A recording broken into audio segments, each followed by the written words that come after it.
Hey everybody, welcome back to From the Anvil's YouTube channel. I'm here to do the aftermath video. It's quite late at night, but I wanted to get this done while I still remembered to do it. It finished Bayer Leverkusen 2, West Ham United 0 at Bayer Arena in Germany, with West Ham taking a huge setback in the first leg of the quarter-final of the Europa League.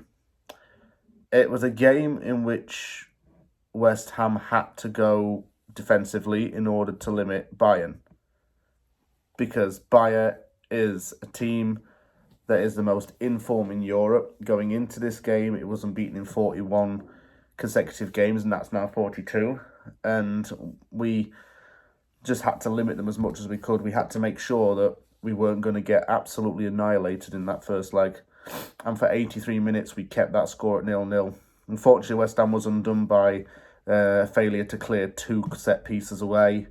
Leverkusen capitalised on that, and they got the two goals within the final 10 minutes of the game. That was a real sucker punch. If anything, it was a real big blow, because I thought so many of our players kept to their guns, stuck to the game plan, and were uber focused to limit this team. Even Bayer Leverkusen players, especially Granit Xhaka, has said how difficult it is to play against West Ham, and I've even gone on to say that the second leg is going to be just as tough when Leverkusen goes to the London Stadium. I know that this was not going to be the easiest of games for us to play in, but we had to, weather that storm as much as we could, and we did. We did do that. It's just a real big shame that we just couldn't hold out for a 0-0. I would have taken, honestly, a 1-0 loss. I said it in my preview, I would have taken the 1-0 loss, because a 1-0 loss would have meant we'd still have a bit of a chance in it, but going 2-0 down, it makes it even harder for us. Of course it does. I'll go into the team lineups very quickly and then get on to the details of the game. Fabianski started in goal because Areola being injured still. We resorted to some kind of five at the back with Sofaldino, Suma, Cresswell, Emerson. Emerson was playing as a left winger, obviously, because we don't have that position all covered or all figured out. We don't have anyone who's competent enough to fill in for Bowen's or Kudus' place on either side. We did with Ben Rama, but sold him. So that's on us as well. James Ward-Prowse and Thomas Souček formed the midfield, with Souček having to go into a deeper number 6 position. It was not a position that he's played for a very long time. It's not what he's normally accustomed to.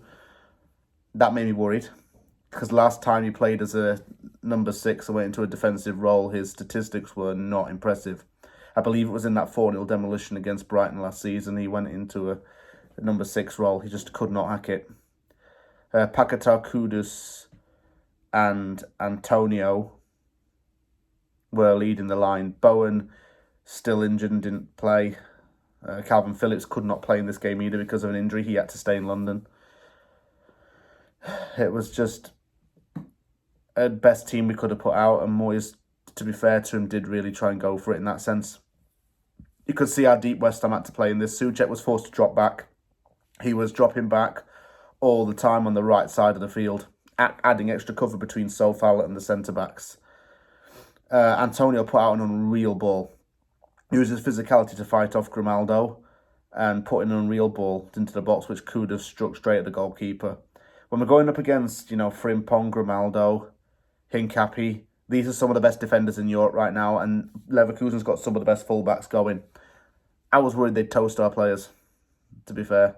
Their pace and their skill would not go up against someone like Sofal. How Kudus even missed that chance, I'll never know. Ward-Prowse even became a makeshift defensive midfielder at times, and it was Souček going in as a makeshift fullback.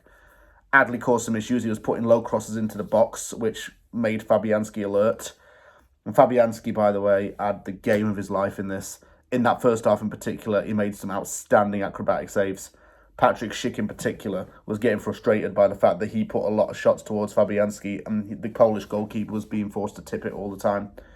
Had he not tipped some of those, I'm telling you, we would have been losing 4-0. The real first annoying moment was Lucas Paquetá went into a foul with Adley. It caused an angry reaction from the home players, and Xabi Alonso had to say something even. Paquetá was booked, and that means he's now suspended for the second leg. Makes it even harder for us now. He's a good player, and it was Suchik's season, WHU Bobo, a guy on Twitter that I follow, who even said, I believe it was him, who said that when Paquetá plays badly, he plays appallingly badly. And when he plays good, he's class on the day. Couldn't agree more with that, to be honest with you. And the problem is when Paquetá does go into tackles, he's sometimes quite rash with it. Skill, creativity, and technical ability are all there, but he can lose his head sometimes, and it's causing him to get in trouble. Having him suspended for the next game is certainly not good at all. Times like this one, I wish we still had Pablo Fornal, someone who could probably fit in that role a bit more, but we don't, again. And after that, he just seemed to lose his head. He was lucky not to be sent off, in all honesty, tackling players like left, right and centre for no reason. Bayer could cooperate with the ball in the box, and they made simple passes to keep possession. They kept the ball really easy in the box, always forcing West Ham to second guess. In fact, West Ham had to put 7 players, or even sometimes 8 in the box. It was like 2 bodies on 1 man ratio. Antonio even tried his own luck to play in Paquetá as well. He fought off 3 defenders and attempted to play the Brazilian, but the cross got cleared away. We had to make him feel frustrated, and it worked to hold him back. Half-time, it was 0-0. And if I was going to make any substitutions, I would have taken Paquetá off at this point. It would have made no difference for a start because he wouldn't be playing in the second leg. And if he got sent off, it wouldn't have mattered anyway. But secondly, Ben Johnson could go into the more midfield role and force Souček to stay dropping back, because Souček was consistently good in that position, and it would have made more sense just to put him back there anyway. And we need a little bit more energy in the midfield, and Johnson seems to have provided that lately. Antonio and Fabianski, though, were having the games of their lives. And Sofal was being called upon to be quite solid on that side of the field at times, and I will say that he was. Emerson was booked for stamping on someone's ankle, so he's now suspended as well. So we don't have another left-back, and we don't have Paquetá. Sofal went down after the ball struck the side of his head, but he got back up. Fabianski even turned sweeper keeper to deny Jonas Hoffman, the substitute who came on. There was a lovely through ball, straight cut through our defence. Hoffman's through, and Fabianski rushes onto the edge of his box to clear it out for a throw-in. 1-0 though came on at 83 minutes. Hoffman scored from a corner that was cleared into the box, and he just took it first time. It was crowded. Fabianski couldn't react probably quick enough. But Bayer finally struck first. Deadlock was broken. West Ham were feeling a little bit aggravated. That goal was probably unfortunate, but the second one was a little bit more what we could call unacceptable.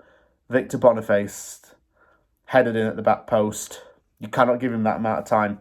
The guy's been out injured for a while, and now he wants to get back into the team and prove that he's got his scoring touch again. He did it as well against Fabianski. And it's not like them not to score in stoppage time anyway. We did make some subs actually in that second half. Aguerd came on for Mavropanos. Didn't really do much when he came on. Johnson came on for Kudus. Looked a bit better in that sense. There was even this mad moment. I think it was in stoppage time. There was this mad moment where Antonio, Aguerd and Souček had to put all their bodies on the goal line to clear a ball, and both 3 did in quick succession. All of them cleared that away.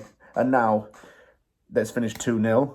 We've got it all to do. We've got to make that London Stadium next Thursday a hostile as hell environment. We've got to make it loud. We've got to make it bolshy. We've got to make it intimidating. These players know what to expect from us. We've shown in Europe that we're not a force to be laughed at. We've made the semi-finals of the Europa League. We've won the Conference League. We can be a force to be reckoned with. And we'll have home field advantage as well. As for them, that they've got a 2-0 lead still, and that's their bragging rights. I don't know what we're going to do in the next leg at this, but I'm hoping for a response, and we've got to do it now with fewer players. It's like the impossible task.